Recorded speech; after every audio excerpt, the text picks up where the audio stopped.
Welcome back everyone. Time to do another mid-2020 review talking about a phone that I don't really think a lot of people are really looking at right now as like a main phone to buy or anything. But this phone, including the iPhone 6 and even including the 5S, these are some very, very interesting phones in my opinion, just because of the software lifecycle that they got. Now the 5S more specifically, but the 6 Plus is also up there and it's really underrated. I mean, nobody really talks about this phone anymore. They always talk about the iPhone 6, but the whole Plus model of phones, the 6 Plus, 6S Plus, 7 Plus, and 8 Plus, not really many people talk about it. So it's kind of sad. I think they offer some value. I probably wouldn't recommend picking up a 6 Plus in the mid of 2020, but I still think it's a pretty interesting device at its core. Now, nothing drastic has really changed too much. We've gotten a new iPhone since the beginning of this year when I did my full review. So if you want a full review, you can check out the link in the description or just type in iPhone 6 Plus in 2020 and my review will probably be the first one up there. And that's basically the full review that I did. I talk about everything in detail.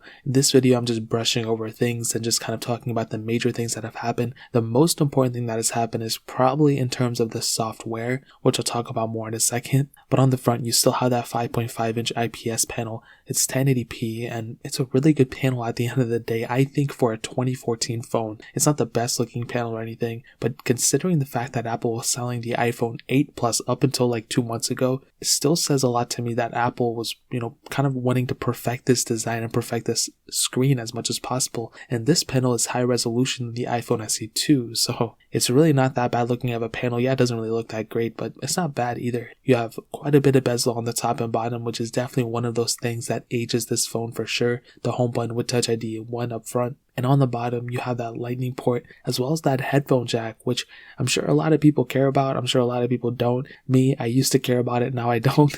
I already switched to AirPods like years ago, so it doesn't really matter. And on the back, aluminum back, as well as that single camera setup, which is really, really awesome. And when you're feeling the phone in the hand, when you're kind of messing with it, I mean, I can definitely tell you, it doesn't feel like a cheap phone. You can probably pick one up for like less than $100 and you're going to feel like you have a more premium phone than a $100 phone. You're going to feel like you have a very, very good feeling phone in your hand, which is very surprising because it didn't cost you $1,000 or $800 or $500 to pick up. It cost you less than, it probably cost you like $70 to pick up nowadays, maximum like $100 to be honest. So in terms of the outside, that really pretty much covers it. Now the software is really, really important on this phone. So it started off with iOS 8. Right now it's on iOS 12.4.7. Now, a lot of you guys might assume, oh, like what's the point? Why is that so cool? This and that. It's because this phone was pretty much going to stop getting support at iOS 12, like I think like 12.4 or 12.4.1. And it's since gotten these little security updates here and there, the 5S included, that just kind of,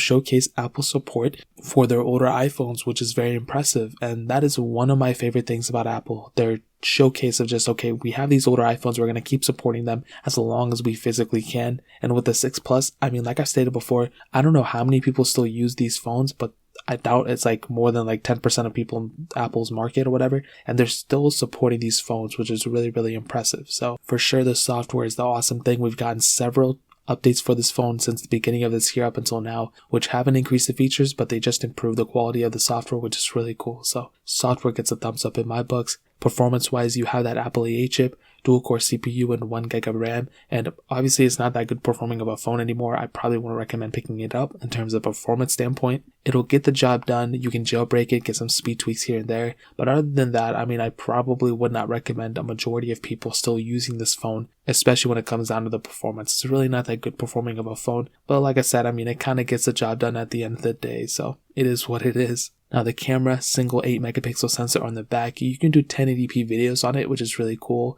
but you can't do 4K, you can't really do anything else. If you're outdoors, the photos will actually look pretty decent, but if you're indoors, obviously it's really not going to look too good in my opinion. It's going to be extremely, extremely average for the most part, and honestly, like that's probably where I stand with it. 1.2 megapixel camera on the front. You can do HD video on it, 720p. Other than that, it's a camera. It'll take photos, but it's really not the greatest of quality. However, the battery life is actually really decent. It has a 2915 mAh battery, which is always kind of that sweet spot. This phone really wasn't super power, it didn't really require too many resources to run. It didn't have like a huge 1440p display. It's a very average phone for the most part, and the battery life was actually really decent. When I was using this phone as a main phone at one point, I was getting really, really good battery life out of it. So for sure, the battery life gets a thumbs up in my books. Now, honestly, as I said early on in this video, I would recommend everyone not to pick up this phone anymore.